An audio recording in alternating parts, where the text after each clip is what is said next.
కాళేశ్వరాన్ని ఒక విఫల ప్రయోగంగా చిత్రీకరించే ప్రయత్నం ఏదైతే ఉందో ప్రజలకు వాస్తవాలు తెలుసు. మాకు ఈ దేశంలోని చట్టాల మీద న్యాయ వ్యవస్థ మీద మాకు సంపూర్ణమైన విశ్వాసం ఉంది. తప్పకుండా ఈ ప్రభుత్వాన్ని మాత్రం తప్పించుకుందామనే ప్రయత్నం చేస్తూ ఉన్నారు.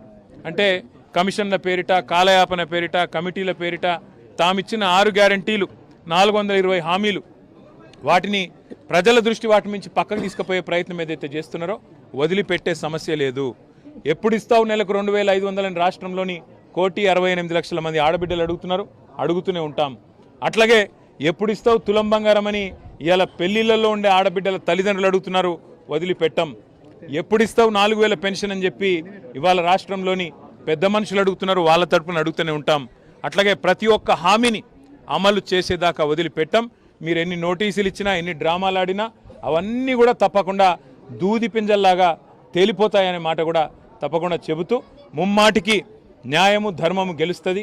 ముమ్మాటికి తెలంగాణకు మేలు చేసిన వాళ్ళని ఆ దేవుడు కాపాడతాడు.